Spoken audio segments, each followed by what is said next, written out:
Bienvenue dans mon antre. Ceci n'est pas une fiction. Tu es bien dans le monde réel de l'irréel.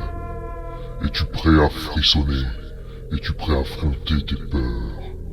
Alors, installe-toi confortablement et tremble.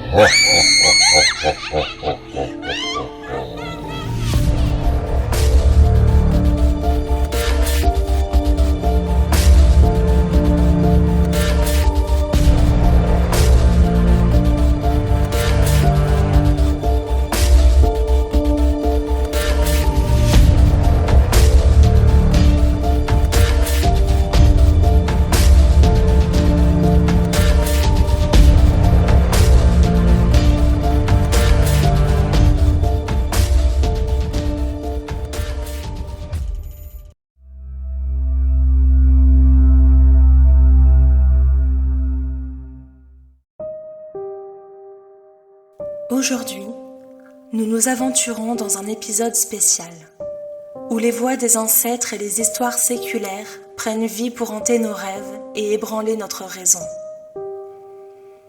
La France est un pays riche en folklore, en récits mystérieux et en créatures surnaturelles qui se cachent dans les recoins sombres de notre histoire.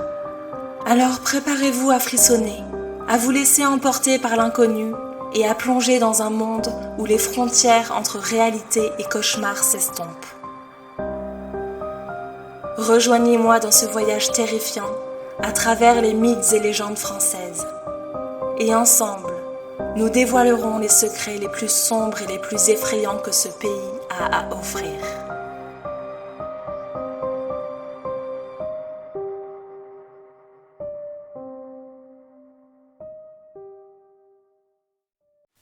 Pour cette première histoire, nous partons rendre visite aux vrais et faux fantômes au château d'Ardivillé, en Picardie. Il ne reste que des vestiges de sa splendeur passée, mais l'inquiétante légende autour des fantômes qui auraient hanté le château d'Ardivillé persiste. Édifié dans les dernières années de l'Ancien Régime, le château d'Ardivillé, en Picardie, a été entièrement reconstruit et remeublé juste avant la Révolution française. L'imposant édifice, qui a appartenu à la famille de Barentin, dont l'un des membres fut le dernier chancelier de Louis XVI, n'a jamais été réellement occupé, malgré l'argent dépensé pour le restaurer.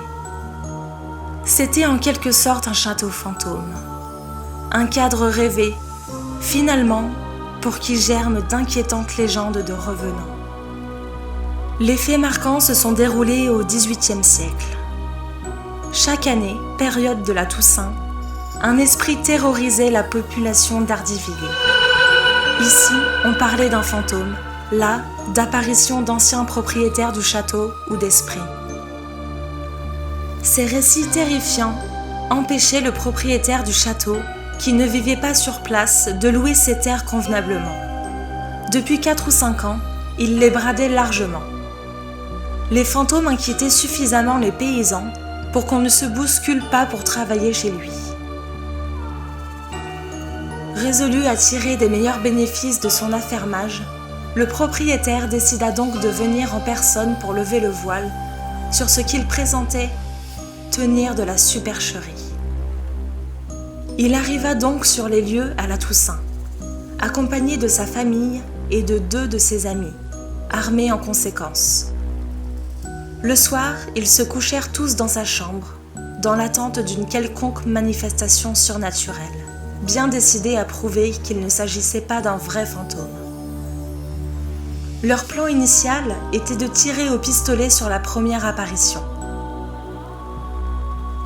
Manifestement prudent, le fantôme du château prit cependant soin de ne pas se manifester dans leur chambre, mais dans celle de l'étage du dessus, à grand renfort de bruits de chaînes et de grincements inquiétants. Le propriétaire se leva d'un bond, prêt à monter dans la pièce d'où venait l'étrange tintamarre. Mais il en fut empêché par son épouse et ses enfants, terrifiés. Ses amis insistèrent également et le convainquirent de ne pas prendre de risques. Ceux-ci montèrent à l'étage à sa place, armes dans une main et chandelle dans l'autre, et entrèrent dans la chambre d'où provenaient les bruits étranges. Ils ne virent au début que fumée et feu, puis distinguèrent la silhouette d'un démon derrière les flammes, vêtu de noir, pourvu de cornes et d'une longue queue, à l'aise dans le feu. Le courage d'un des deux compagnons faiblit. Ce dernier suggéra alors à l'autre de fuir devant cette apparition surnaturelle. Mais son camarade, persuadé, lui, que la fumée était issue d'une poudre à canon, n'était pas impressionné et refusa de quitter les lieux. Au contraire, il braqua son pistolet et tira sur le démon. Il lui fit face sans tomber et le contourna pour s'enfuir. L'apparition quitta la chambre et descendit. Le courageux gentilhomme se trouvait toujours à ses trousses, un peu ébranlé cependant par le fait que le démon n'avait pas scié à l'impact de la balle. Tous deux coururent à travers cour et jardin jusqu'à une grange. À l'intérieur, le démon se précipita derrière une porte que son poursuivant ne parvint pas à ouvrir avant de disparaître. Ce dernier trouva de l'aide et réussit à enfoncer la porte. Derrière, il découvrit le démon, ou plutôt, sous le masque de ce démon, le fermier du château, affublé de peaux de buffle sur le corps afin d'être protégé des balles.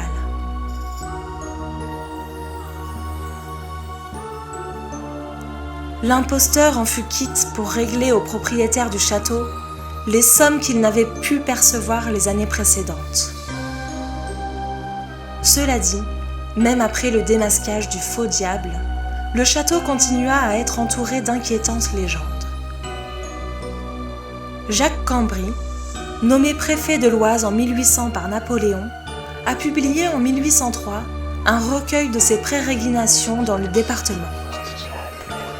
Il y relate, fasciné, un certain nombre de témoignages d'événements étranges et mystérieux, liés à des fantômes et autres revenants, ayant pour cadre le château d'Ardivillers ou son parc. À présent, partons en Bretagne. Les amoureux pétrifiés de Belle-Île-en-Mer. Ils se sont aimés contre l'avis des anciens. Mal leur en a pris.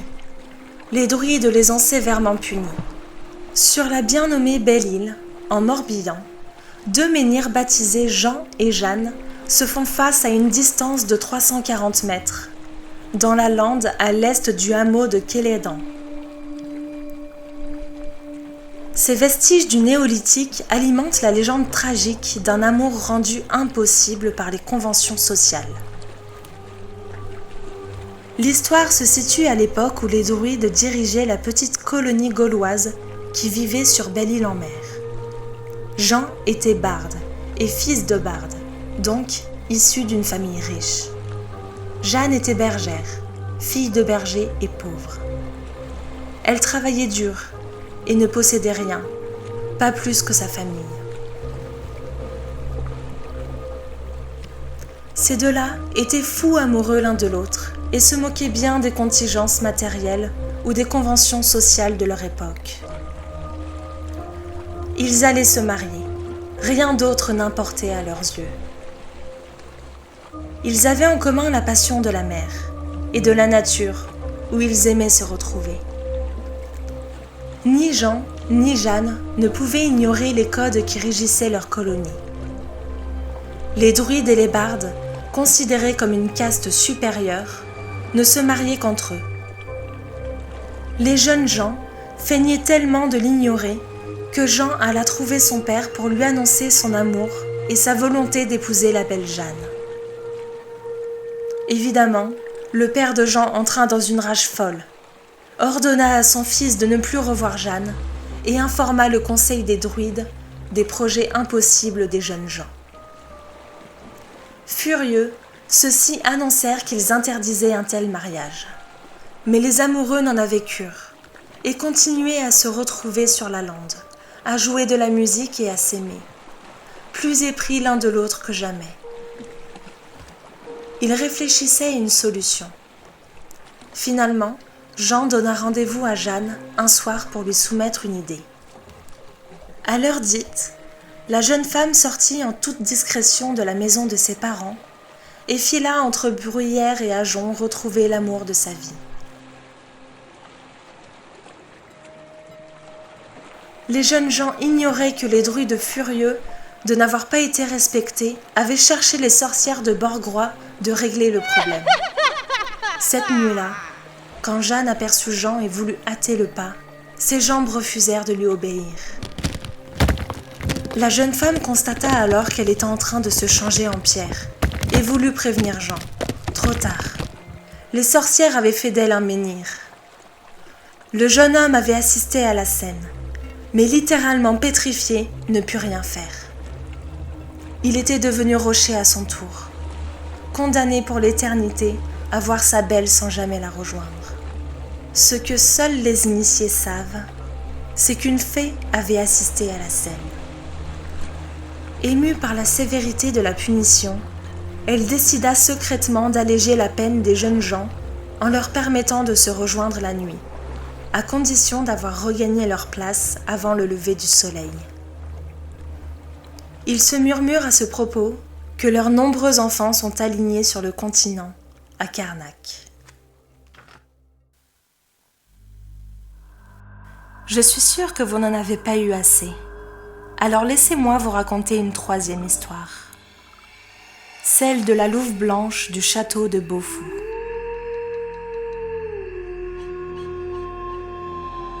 Le seigneur de la Vergne, près de Beaufou, était parti en croisade. Il se distingua sur le champ de bataille et séduisit une magnifique Sarrasine, au doigt de laquelle il avait passé l'anneau de la Vergne, que l'on se transmettait dans la famille depuis Charlemagne. Le chevalier rentra dans son Poitou natal avec tenture, parfum, miroir et bien sûr sa somptueuse épouse. La dame était si belle que la légende vante encore ses charmes. Ses vêtements orientaux renforçaient son aura exotique. Elle avait, dit-on, le teint remarquablement pâle, de longs cheveux noirs qui cascadaient jusqu'à ses pieds, un port de reine et surtout un regard noir d'une incandescence peu commune. Le seigneur de Beaufou était très amoureux de sa femme, qu'il comblait d'attentions petites et grandes. Il fit abattre le château de ses ancêtres et reconstruire pour elle un palais d'une splendeur inouïe. Il lui forma une sorte de cour, dont elle était la souveraine incontestée. Il lui fit venir une jument du fin fond de l'Arabie, lui organiser fêtes somptueuses sur fêtes somptueuses. Il aurait volontiers continué à mener cette vie de roi avec son épouse, mais son suzerain en guerre fit appel à lui et le seigneur de Beaufou dut renfiler son armure. Il partit le cœur gros, mais sans crainte, assuré de l'amour de sa sublime épouse. Au château de Beaufou, un silence sinistre remplaçait les rires et les applaudissements des fêtes interrompues et des tournois. La belle Sarrasine tournait en rond. Elle attendait avec impatience les courriers de son mari. Peu à peu, l'absence de ce dernier se prolongeant, la solitude commença à peser bien trop lourd. C'est ainsi qu'un jour où elle se morfondait plus que les autres, elle ne repoussa pas le page qui vient lui faire des avances. Le lendemain, elle ne repoussa pas plus le deuxième, ni le troisième. Le jour suivant, ni tous les autres. Son comportement outrait dans les environs, mais elle n'en avait cure. Consciente que le feu qui la dévorait ne cessait de croître, elle se rendit par une belle nuit d'orage chez une sorcière renommée qui vivait près du village de Marché-Gautreau. À compter de cette nuit-là, une louve blanche, à la tête d'une meute d'énormes loups, se mit à terroriser les environs. Il semait la désolation par monts et par vaux. Troupeaux décimés, enfants enlevés, personnes étranglées. Nul ne se risquait plus à sortir une fois le soleil couché. Trop dangereux. On ne savait jamais d'où surgiraient les bêtes. C'est dans ce contexte de tension que le seigneur de la Vergne rentra de la guerre, impatient de reprendre son ancienne vie. Il fut reçu à bras ouverts par sa femme, plus belle, les yeux plus brillants que jamais. Quand il apprit les ravages causés par la meute de la louve blanche, il souhaita éradiquer cette menace avant de réorganiser des fêtes. Il mena battue sur battue et poursuivit en vain la grande louve blanche. Il tua nombre de ses compagnons, mais elle lui échappait toujours avec une agilité déconcertante.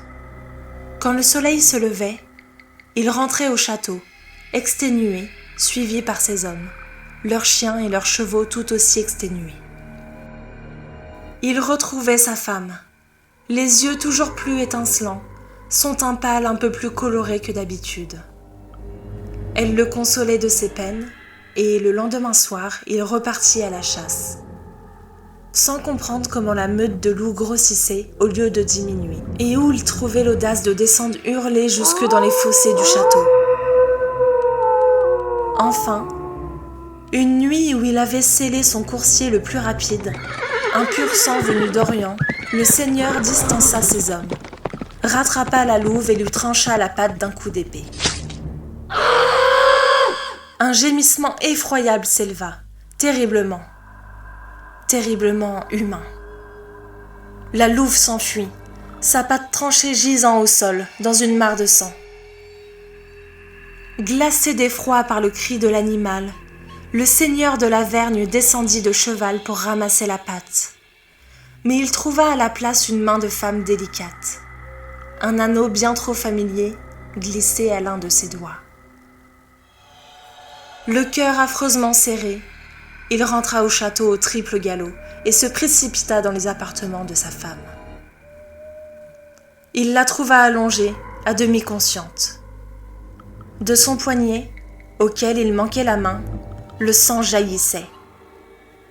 Ivre d'horreur et de fureur, le chevalier jeta sur son épouse bien-aimée la main tranchée et tira son épée. « Frappe-lui, j'ai mérité ce châtiment. Je succomberai cependant moins sous ton fer que sous les remords qui m'envahissent. Je demande à Dieu de permettre à mon âme d'errer, visible sur le lieu de mes crimes, afin de servir d'exemple. » Tant que le château a existé, on a vu le fantôme de la belle Sarrasine apparaître de temps à autre, comme un appel au repentir, à la veille d'un décès au village.